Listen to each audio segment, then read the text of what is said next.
আমরা দেখলাম পূর্ব মেদিনীপুর, সেখানে স্কুলে শিক্ষক অনুপস্থিত, অন্যদিকে আবার স্বাস্থ্য কেন্দ্র, সেখানে আবার অমিল ডাক্তার হারোয়া।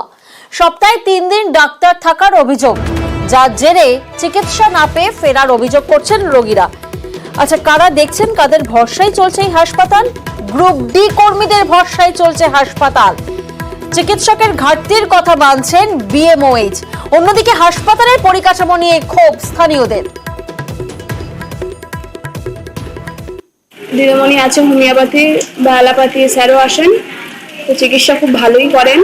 আমরা চাইছি ফার্স্টের চিকিৎসা মানে কিছু হলে খুব ভালোই হয়। যেমন গ্রামের ভিতরে ধরুন মাথা ফেটে গেল, হঠাৎ করে পা কেটে গেল, ধরুন 10টা থেকে 12টা 1টা পর্যন্ত এনারা আছেন, তারপর হসপিটাল পুরো বন্ধ। যখন এই প্রথম এইগুলো হয় আমরা তখন ছোটই ছিলাম, তখন ভেবেছিলাম যে একটা ভালো পরিষেবা দেওয়া হবে, কিন্তু ধীরে ধীরে কি কারণে যেটা হয়ে গেল আমরা বুঝতে পারছি না। আর এই যে পরিষ্কার পরিচ্ছন্নতার ব্যাপারে এখানকার বলবো উদাসীনতা এই হাসপাতালের প্রতি। গ্যাসের ওষুধ দিতে এসেছিল। আপনাকে এখানে পেশাব দেখলো? হ্যাঁ, পেশাব কে দেখে দেখলো পেশাব?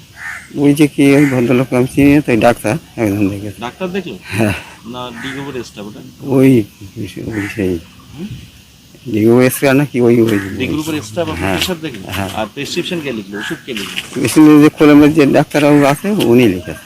তারপরে মানে আপনাকে ওষুধ দিল কে? ওষুধ দিয়েছে ওই সঞ্জয়, সঞ্জয় কে? ওই সঞ্জয় ঢালেই গ্রামের বাড়ি, ও আমাদের গ্রামে। ও ডিগ্রুপের স্টাফ? হ্যাঁ, এই বিষয়ে আমিও শুনেছি, আমার কাছে খবর আছে।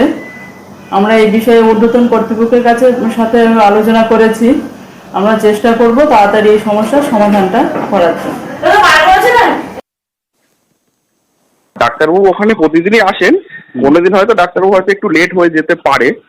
আর ওটা তো নন বেডেড পিএসসি, মানে ওখানে শুধু ওপিডি চলে। বর্ষাকালে জঙ্গল বাড়ছে, আমরা বারবারই পরিষ্কার করাচ্ছি, পঞ্চায়েতে ভিভিডি টিমের সাথে কথা বলেছি, আর আমরা চেষ্টা করছি ওখানে আরো ভালো পরিষেবা দেওয়ার জন্য। এবং একজন গ্রুপ ডি কর্মী নাকি ওখানে পেশেন্ট দেখতে এরকম একটা অভিযোগ উঠছে। না না, ওটা ভুল কথা। হয়তো উনি ওষুধ দিয়েছেন, হয়তো সেটা হতে পারে। আমাদের ওখানে অ্যাকচুয়ালি ফার্মাসিস্ট নেই, উনি মানে মারা গিয়েছেন।